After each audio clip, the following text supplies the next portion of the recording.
There you are. Hello. Hello, Austin. Hello. How's it going? Good. Good. How you doing? Excellent. Okay. Okay. Let me just get us set up here a little bit. All right. Let me get this set up right here. Yeah, no, we'll do it. We got it. We'll get it. There we go. That's I good. feel like every hour, every guest, there's like a little hiccup that's a little bit different than the last time. But it all seems to be like our first guest. Like I don't know if you saw this morning. Like Kim, I fucked up. Like I fucked it up real good.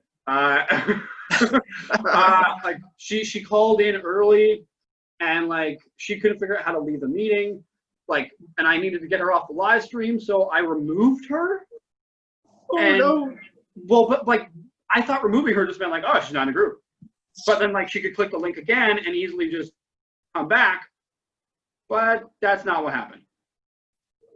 Yeah, Oh, that's that's your. I got a great close up of your crotch. Oh, weird. Yeah, what happened there?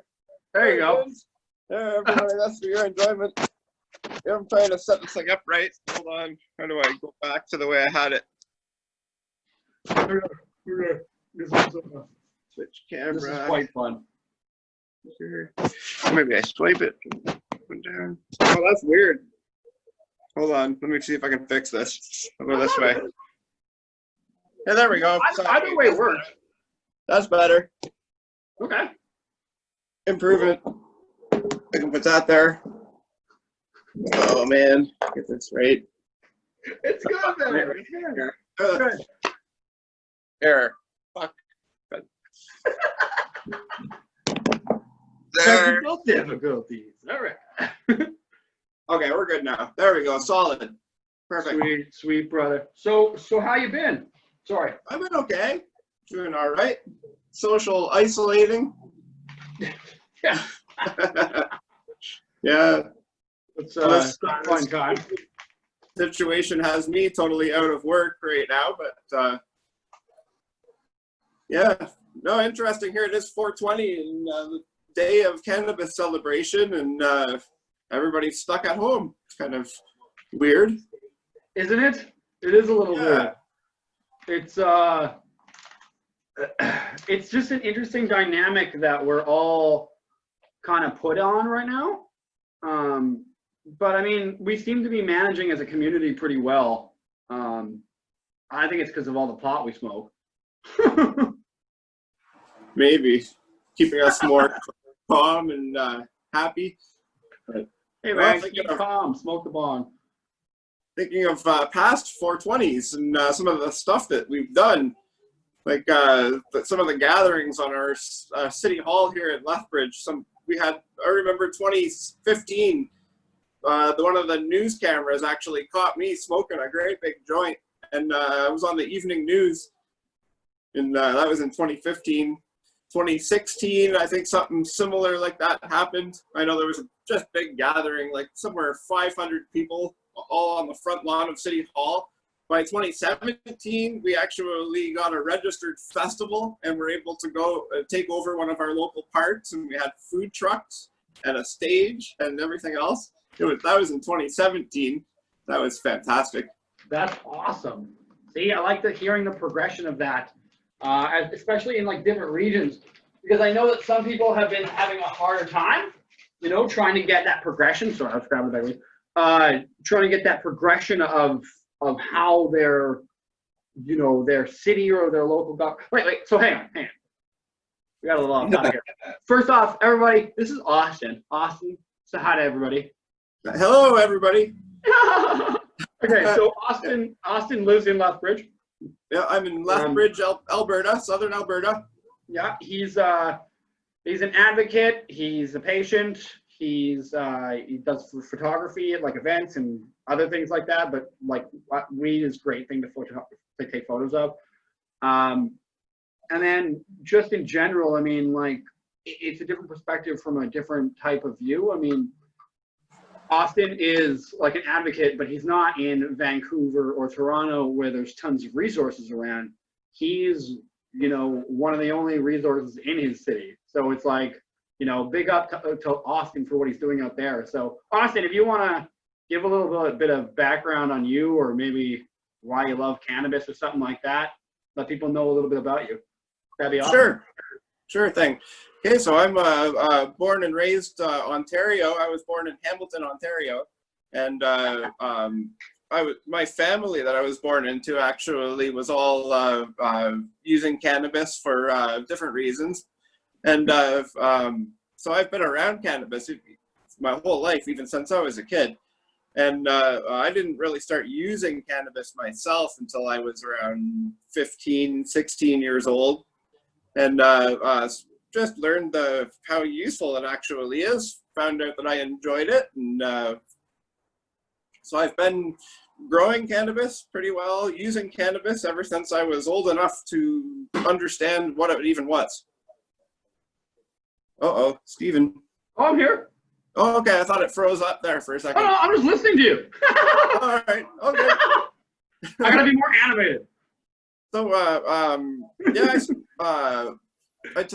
in 2008, actually, my wife and I had decided to go for a shopping trip across to the United States to spend a weekend there, and we never had a problem going across the border before, you know, with a small little pill bottle stashed away in our suitcase, you know, containing whatever. Yeah. Well, at this particular time, we were not so lucky, as we were flagged as one of the people to do a thorough search, and they took everything apart in our car, and they found our little stash of weed. And needless to say, that was an unhappy situation. And we were sent back to Canada, and I ended up charged? Informally, I was charged. I ended up having to settle up with the judge over the telephone. Really? So that was to avoid having actually being extradited to the United States for criminal charges. Okay. So I had, every time I hear the word extradited, I'm like, oh my God. Yeah, that was in 2008. So I've never been back to the United States. Now, I should mention that my wife is an epilepsy sufferer, and the cannabis that we were using, that we had that day, was only 1.5 grams of weed. It was in a pill bottle, and it was very much considered to be medicinal pot. And so, yeah, it was just ridiculousness. In 2008, Montana was on the verge of passing medical marijuana laws in that same year. And so missed Montana, not that it would have mattered, just because, you know, obviously you can't bring pot across an international border. Right.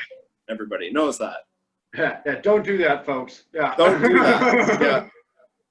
Yeah. But that's what just turned me into an activist for cannabis, and wanted to see the laws change here in Canada. And I started doing my part and doing what I could. I supported all the activism events that were happening here in my city of Lethbridge. And yeah, the seeds. Overgrow Canada in 2017. Here, I got this newspaper article I can show you. It shows backwards in my video, but you can see the picture. There, I made my local Lethbridge newspaper. Awesome. Yeah, so that was super awesome. For those of you that don't know, Dana Larson ran a campaign across the country where he was doing seminars and giving out seeds at his events, and that's what Austin is referencing there, is when they came to Lethbridge. Yeah. Yeah, Dana Larson is, of course, the cannabis activist out in Vancouver, British Columbia, and he's been involved with the Vancouver Seed Bank, as well as Vancouver Dispensary Society, and he's been on the organizing committee for Vancouver 420. Yeah. Yeah. In 2017, he was doing his cross-Canada tour called Overgrow Canada, where he was giving away packages of cannabis seeds for free to people. And once I heard that he was coming to my city in Lethbridge, I decided to rent a hall so that it could happen here and we'd have a place to hold the event. and it went really well. We had maximum seating capacity filled up and gave away 12,000 cannabis seeds. No, I know. Those events are pretty badass. I did the same thing. I held the event, found the venue twice for Dana each time he was here, and yeah, it's always just a great show. Yeah, Dana's entertaining as hell. You know, we gave away some of his books on 420, one of our draw years, a couple times, so it was pretty nice. I mean, he's a good guy, and the cause is pretty simple. I mean, for those of you that don't know the cause, it was basically like literal, like Overgrow Canada was a literal term. Like virtually what he wanted us to do was put seeds in public places and let them germinate. He had a whole system where he could teach you how to do seed bombs and you know, great places to drop them that, you know, don't get tended, like the flower pots on like street lamps and stuff, the ones that are up high, like get them in there because those aren't tended very often. So it's just great ideas. So Dana's awesome. Yeah, that was pretty cool. Of course, people were encouraged to even grow them at home too. And I know the strain that of the seeds he was giving away was Freedom Dream. It was a CBD dominant strain. Yeah. So it was could have been used for medical purposes. Yeah. Well, yeah. For those of you that don't know, Dana was also arrested. Where was that? Edmonton? I was in Calgary, actually. Calgary. Yeah, that was a year previous, and he was charged for that. They actually tried to charge him for criminal possession of 6 cannabis seeds, and needless to say that the charges didn't stick in court, and it was thrown out of court, and so he was never actually charged. And that's where he was able to still go ahead with the 2017 Overgrow Canada tour. You know, yeah. It's really like, I mean, we can laugh at it now as kind of like an absurdity, but you know, like there was this point when we were, you know, still. I mean, people talk about now. They're like, "Oh, cannabis legalization sucks. You're gonna go to jail for weed." It's like, probably not, but a couple years ago, people still were. So maybe have a reality check on where your, you know, beefs want to lie with the legislation, right? Like, all I'm saying is being able to not be arrested is a good thing. And arrests for pot have actually gone down since legalization. So I don't know what anybody's complaining about. Well, that was the beautiful thing is that we had a couple of police officers at the event. They were off duty. Literally, the police just watched to make sure the event went safely, and there was nothing that they could do because we were only giving seeds away. And we weren't. It was a not-for-profit. We were not charging any money for anything.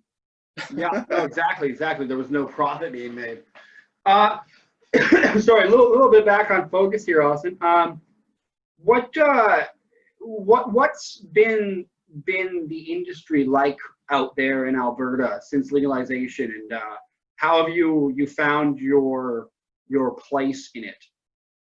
Yeah, absolutely. Of course, we know the legalization when it rolled out across Canada in October of 2018.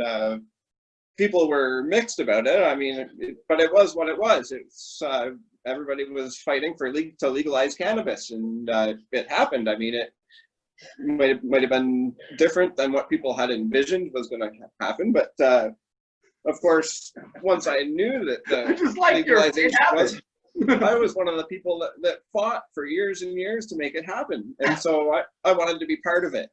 And so therefore I took my training for the Alberta Gaming and Cannabis, AGLC it's called, Alberta Liquor and Gaming and Cannabis. Yeah. And I got my Sell Safe card and my qualified cannabis certificate. So I was qualified me to work in the cannabis industry. And then I just picked up a job at one of the stores that had opened up here in town, and got to try it out for a few months. And that's like you said serving safe. That's like I mean here it's the same thing. It's called serving it safe. And that's basically it's like a safe serve card or whatever for alcohol, but it's right. It permits you to work in the cannabis industry and serve cannabis to people. Now, hang on. Quick question: is there like a tiered system for that in your province? Like, is there like a uh, like can you be like a bud tender or like an expert? Is there different levels of that, or is it just all one thing and you can do all the retail stuff? Yeah, it was all one thing, just for workers in the cannabis industry, and then Right. of course to actually own a store, then you had to go through a different process, of course, to through Right. the. No, yeah, to actually be able to like do the licensing and the retail. I get that totally. Now here's a question for you.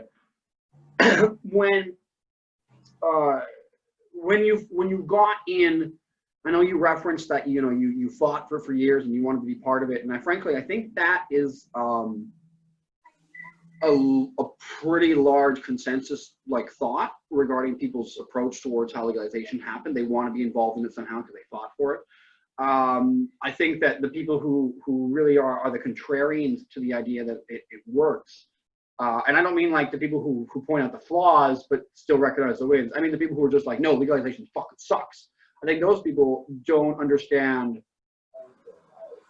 maybe like the work that went in. Like I know that there's people who dedicated their lives to this and have that opinion, but I just don't.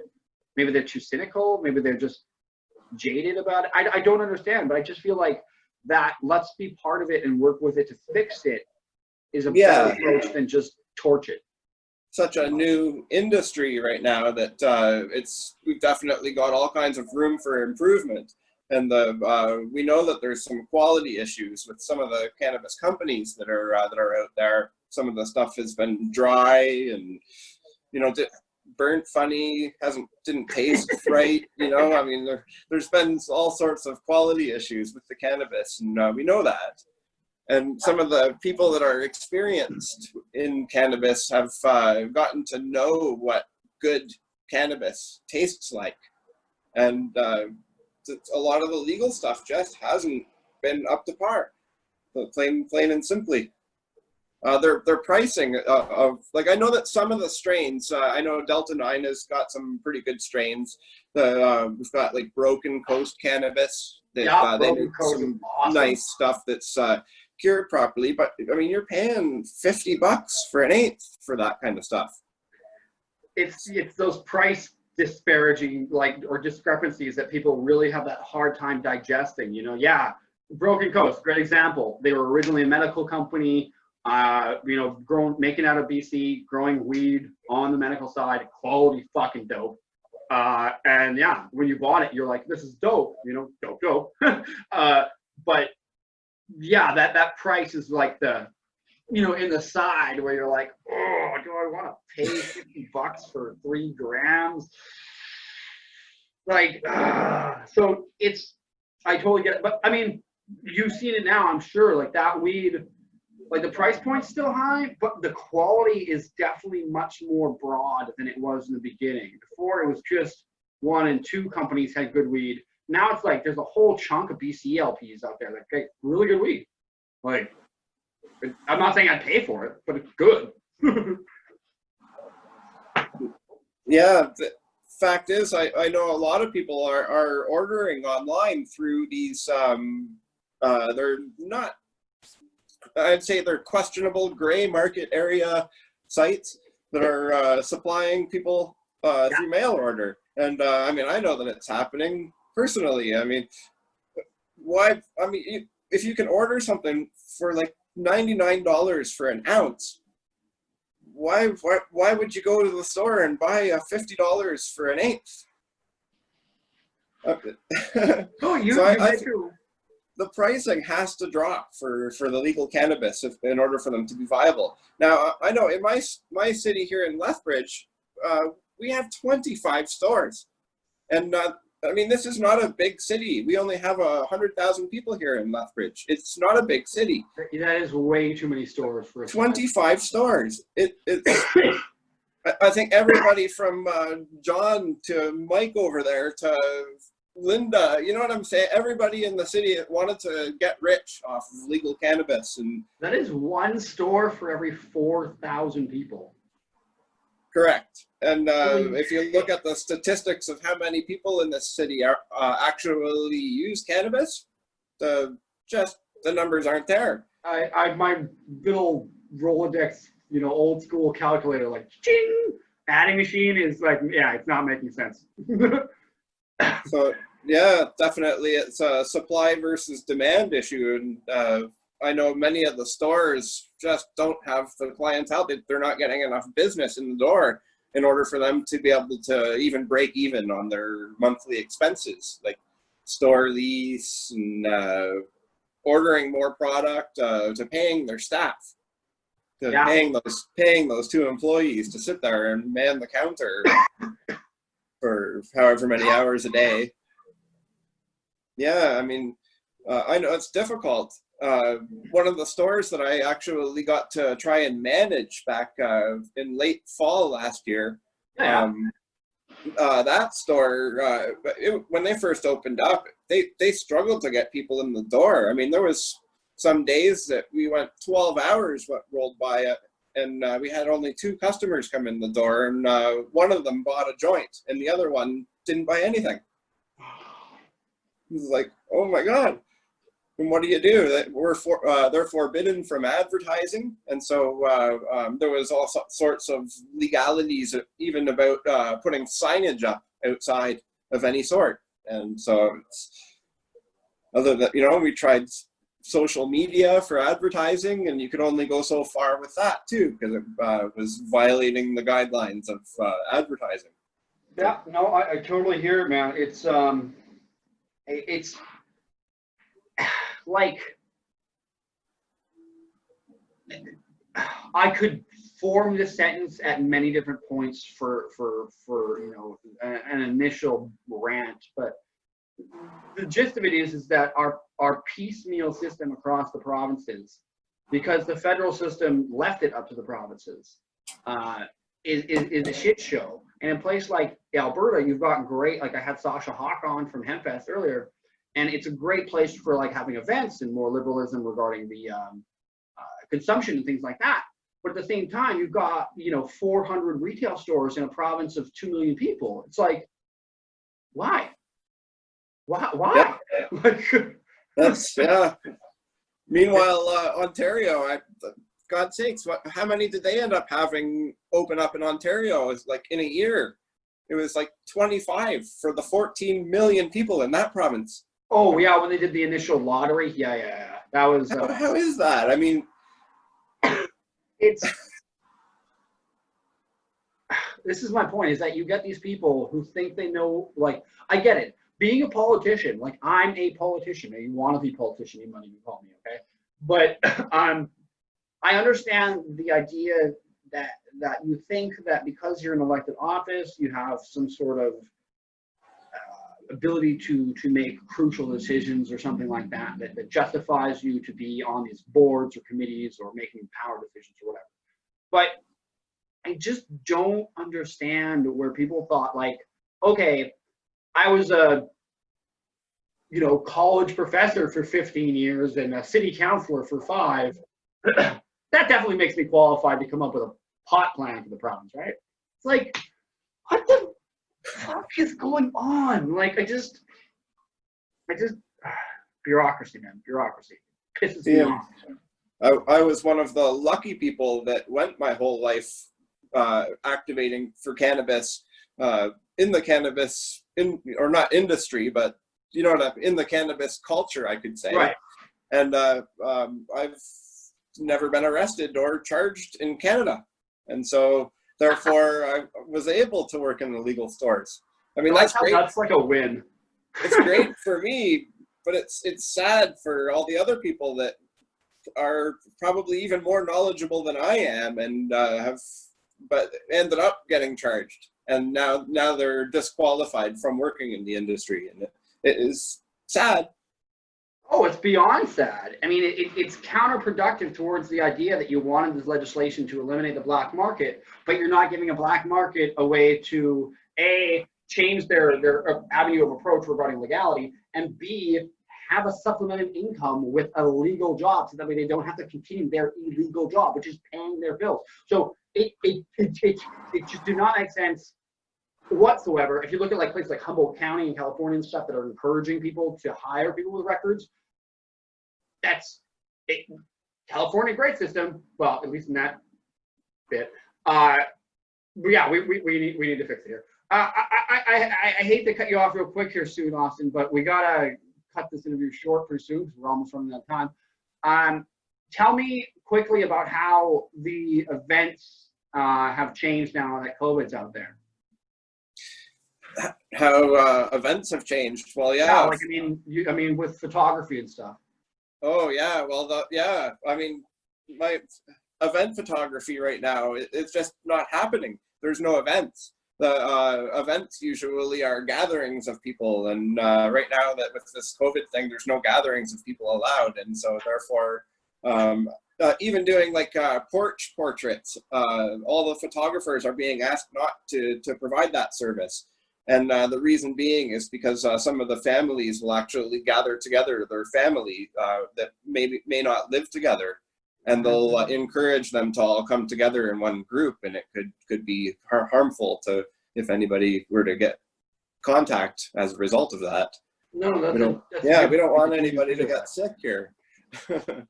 Yeah. So yeah, I'm limited. Basically, the only thing I can do now is just do my little nature photos, and I can go for a walk and bring my camera and maybe take a nice picture of the sunset or something like that. Nice. But that's about it. Last night, I actually got a photo of one of the local hotels here, the Sandman Hotel, that had put put hearts in, like they lit up certain rooms in order to make the shape of a heart on the outside of their building. Oh, that's cool. Yeah, really nice. I actually got a picture of that last night and put it on my page, and holy crap, it went crazy busy, viral. It was awesome. Wow, man, that's awesome. Good for you, Austin. Catch that stuff. Those community moments are always the best. Yeah, Sure, go ahead. Yeah, I'm just saying, I was going to head out to the balcony for a joint. Right on. How can people get a hold of you maybe in the future if they want to hire you for photography, or if they just want to follow you online for your advocacism? That's not a word. Activism. Yeah, absolutely. Well, of course, my photography, I do run a page called Austin's Photographic Arts on Facebook, and of course, I'm on Instagram as well, called Austin's Photographic Arts. And then as far as my cannabis and activism and stuff, if anybody just wants to follow me on my timeline, I post all sorts of things from cannabis to politics to who knows what. Who knows what? I like that intro. Okay, well, Austin, thanks for being part of this, man. I appreciate it. I really do. Yeah, no problem. Thank you for inviting me. No problem, man. I tried to invite people who I thought would be insightful towards the community and maybe have a different perspective on some things that maybe we don't all know about. And you are definitely one of those people. So I appreciate you being here and sharing your information and your experience and your knowledge with people who are watching. Right, people? Right? Awesome. Well, it was my pleasure to come and join a few thoughts and stories and whatnot. Right awesome. On. Okay, brother. I look forward to talking to you soon, and hopefully, if Hempfest is still going on out there this year, not in Lethbridge, but out in Alberta, I plan on being there. So we'll have to hook up. Cool. Well, hopefully things improve this later this year, and maybe in the autumn, and if something like that takes place, maybe I can be there. Right on, brother. Let's hope. Let's pray. Okay. All right. Stay safe, brother. I really appreciate you coming on. Tell Dana thanks for being patient with me, and we'll all get this done. All right. And we'll keep educating the public and make sure we advocate for cannabis because it still needs to be done. Sounds great. Okay, brother. All right. Take care, man. Take care. Later, brother. Later. There we are.